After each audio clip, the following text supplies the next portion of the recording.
Let me now share about what we know about this novel coronavirus. This virus comes from the family of coronavirus, which includes other viruses such as MERS and SARS, as well as the milder variants causing common cold. The medical consensus at this moment is that the novel coronavirus is more transmissible but appears less deadly than SARS. Evidence suggests that the rate of human-to-human transmission of this virus appears to be higher than that of SARS. For now, the evidence also suggests that transmission is mostly via droplets. What this means is that the virus is carried within droplets emitted from an infected person over a short distance, such as when a person coughs or sneezes. If these droplets come into contact with the eyes, nose or mouth of an individual, directly or indirectly through hands that have come into contact with these droplets, the individual may become infected. To clarify, there is no evidence currently to suggest that the virus is airborne. There are other viruses, such as the chickenpox, which can easily be transported via air currents and do not require droplets to contact the eyes or nose.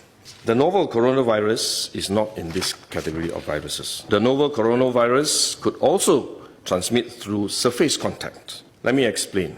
When a person sneezes or coughs, the droplets fall onto the surfaces of tables and chairs, and the virus may remain alive for up to a few days. When someone else touches the surfaces of these tables and chairs, the virus can be transferred to his hands, and if he then rubs his eyes or nose without washing his hands, he may become infected. So we should wash our hands. This is also why we only quarantine the close contacts of confirmed cases. For more transient contacts, such as individuals that the confirmed cases may have walked past in malls or hotels, the risk of transmission is low.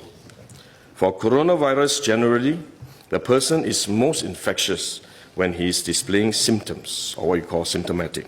And this is likely to be the case for the novel coronavirus as well. There is evidence of limited spread from a person without symptoms during the incubation period. However, this form of transmission may be uncommon and has so far involved isolated cases only. At this point, the evidence still points towards higher transmissibility when the person is displaying symptoms. As such, medical professionals, both overseas and in Singapore, have advised that the most effective way that we can protect ourselves is to practice good personal hygiene. We should regularly wash our hands with soap and water and avoid touching our face with our hands. These may sound simple, but actually they're very difficult to do because all of us touch our face all the time. Even at a meeting when we have on this ministry task force, while I was speaking, I was touching my face until Minister Lawrence Wong nudged me with his elbow and said, "Stop touching your face." So it is simple but extremely difficult, but are actually very effective in preventing all kinds of infection.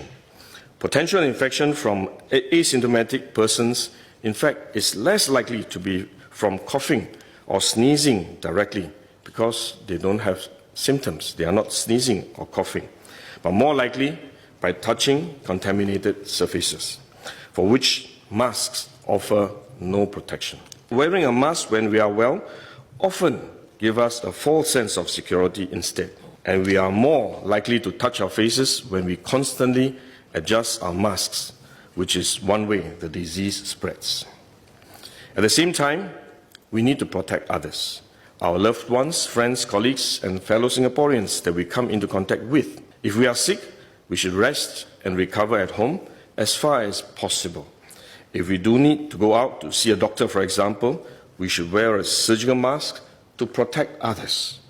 So this is when mask is needed, when we are unwell and have to go out.